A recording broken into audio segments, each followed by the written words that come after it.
Donc, elle, c'est ma fille qui est couchée là. Elle a dépassé les 3 mois. Devant les jeux de 115, elle est plus prioritaire. Elle n'a pas le droit d'avoir un hébergement, que ça soit stable. Ici, c'est pour les mamans.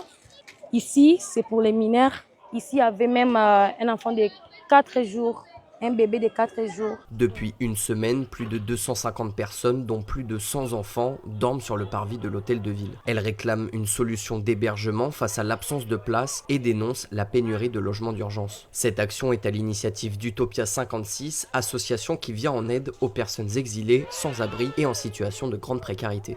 On a donc décidé de tous se rassembler ici devant l'hôtel de ville pour rappeler à l'État et à la mairie leur devoir d'héberger toutes ces personnes. C'est des personnes qui sont en France, certaines travaillent en France, les enfants sont scolarisés ici en Île-de-France, mais elles n'ont pas accès à un toit pour l'instant à cause des différentes politiques qui existent. J'ai 14 ans, je viens du Congo.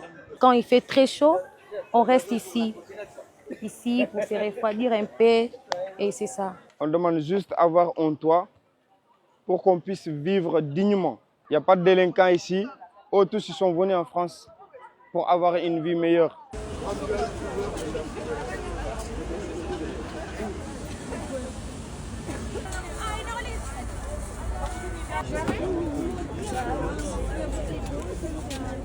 Je ne vais pas monter dans ces bus et je ne conseille pas d'autres familles à le faire. Prenez pas les bus? Non. Il n'y a rien. Après. Il n'y a rien après. C'est juste pour qu'on quitte ici, pour qu'ils ne nous voient plus ici, pour qu'ils ne nous voient plus manifester, pour qu'ils ne nous voient plus revendiquer nos droits. C'est pour cela qu'ils ont ramené des bus. Devant leurs yeux, nous, on ne voit rien, quoi. Ils nous voient comme des déchets, en fait. Ouais. Et ce soir, vous allez faire quoi?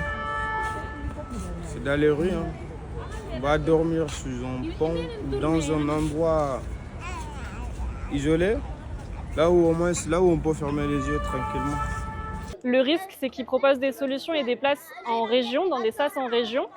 Le problème, c'est que toutes les familles dont on parle là pour l'instant, c'est des personnes, des papas et des mamans qui travaillent à Paris, des enfants qui sont scolarisés, qui sont inscrits pour la rentrée de septembre, des personnes qui ont des suivis médicaux, des suivis juridiques. On a aussi des mineurs non accompagnés qui ont donc un recours en cours à Paris. Partir de Paris, ça veut dire couper court à toutes ces choses qui ont déjà été mises en place, tous ces suivis qui existent, et recommencer à nouveau à zéro. Et ça, c'est pas entendable pour des personnes qui se battent déjà au quotidien.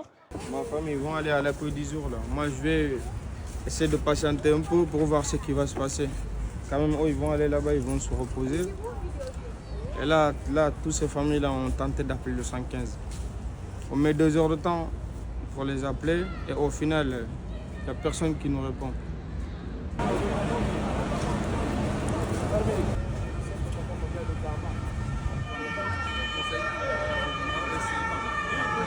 Contactée, la préfecture nous a répondu via un communiqué. Au total, ce sont 150 personnes qui ont été prises en charge et orientées vers une solution d'hébergement, dont la moitié vers des structures d'accueil hors Île-de-France. Les places en sas régionaux assurent aux personnes hébergées un accompagnement social et administratif. Cette opération s'inscrit dans une démarche d'accompagnement social et de prévention visant à protéger les personnes à la rue.